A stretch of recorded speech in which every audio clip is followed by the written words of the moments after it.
Hello，大家好，我是采娜。上次影片我们有提到 SPSS Amos 的界面介绍，那今天要来讲解如何透过 SPSS Amos 要来做地回方程式假说检定以及适合度检定。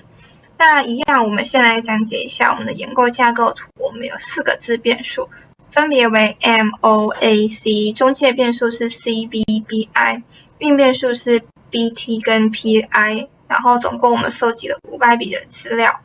然后我们可以看到地回方程式这个模板的表格，然后我们可以看到左边呢，就是我们从应变数与中介变数来看地回关系系数 T 值跟 P 值的部分，然后再接下来看中介变数跟自变数之间的关系，一样是相关系数 T 值跟 P 值。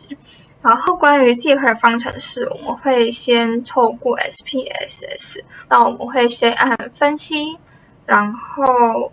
回归线性，然后应变数只能先拉一个，那我们先拉 BT， 然后自变数我说这是我们要观察应变数跟中介变数嘛。那中介变数我们就是2个，一个是 CV， 一个是 BI， 我们就一起拉进去。然后接下来呢，我们的统计量呢，我们要按估计值，然后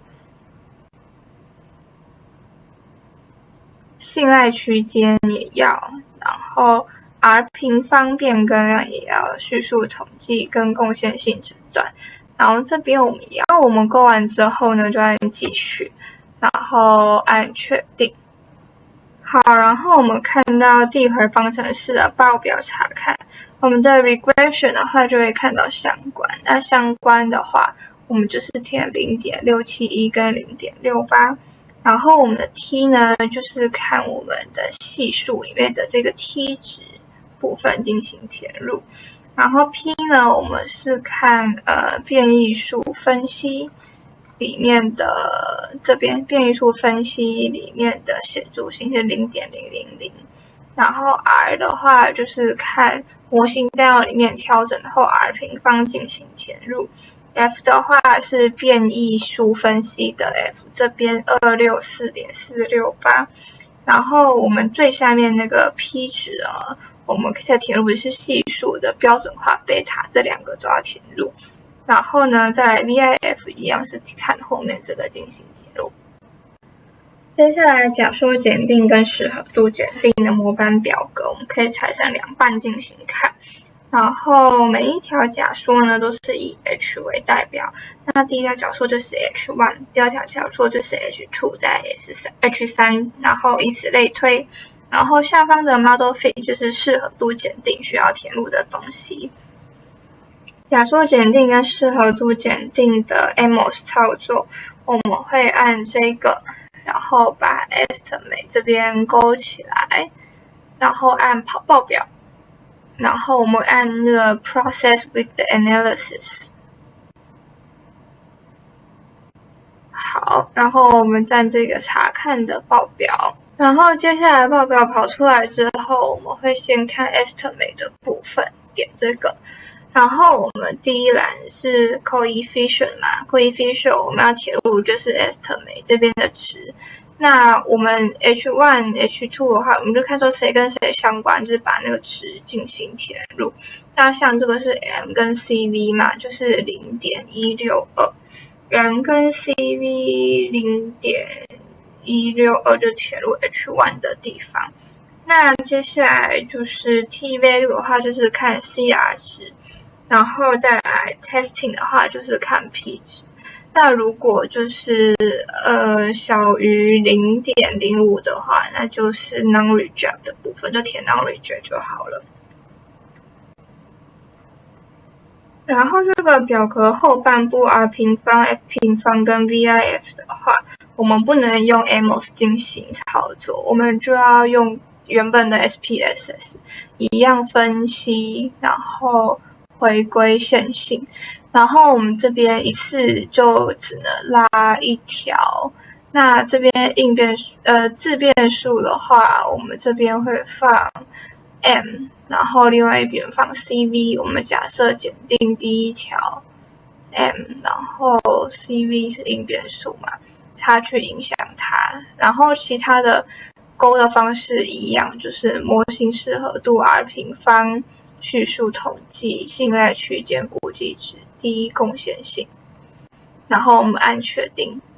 那当我们的报表跑出来之后呢，我们要一条一条路径去查。那调整后 R 平方是 0.402， 那 F 平方呢，我们要用计算的方式，就是 R 平方除以 1 减 R 平方，就用这个值去做计算就可以了。然后接下来 VIF 的话，我们一样看到这边 VIF 的值是1这样子，我们就可以把表格完全填入。接下来，我们的适合度检定的话，我们刚刚将 estimate 把它勾起来嘛，然后跑了一次数据，一样，等它跑，然后我们看报表。那我们的适合度检定的报表怎么看？就是看这个 model fit 的部分，就点下去。然后我们的第一个呢，卡方除以自由度的值就是 10.624。然后我们会看到 CFI、IFI 跟 NFI 的值，然后呢，接下来我们看到 GFI、RMSR 跟 RMSRA 它们的值呢，我们就要把报表关掉。我们可以按这个 title 的部分在旁边输入这些就是它的小公式的部分，我们会输入完之后按 OK。那 OK 完之后，我们要按这个汇出我们就可以得到了RMSA 的值是 0.139， 那 RMSR 的值就是 RMSRA 除以2的值。好，然后我们的那个 GFI 不是还没出来吗？我们要将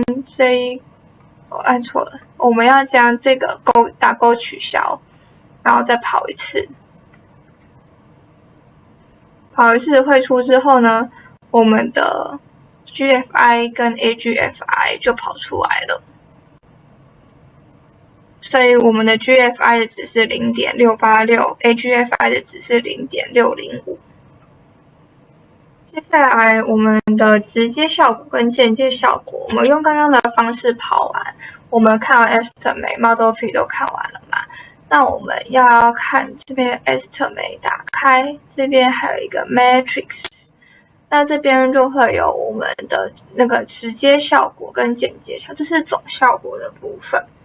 那这边总效果我们都要看过标准化的、直接效果标准化的跟间接效果，那我们就会看到，例如说 BT 跟 C 它们之间的效果是多少？是 0.559。那我们就要填入这个表格之中，然后呢，所以我们填入的样子大概会像是这样。好，然后填完之后呢，我们的 aggregation 呢就是aggregation 的部分，我们就是将次变数、因变数，它们每一个变数的直接效果跟间接效果相加，会得到一个数值。然后接下来 ranking 就是我们将这几个变数的最高的那个值排名就会为1，这样它的效果是最好的。好啦，那这就是递回方程式、假说检定、适合度检定、直接效果跟间接效果的检定的方式。那希望有帮助到你，我们下次影片再见喽，拜拜。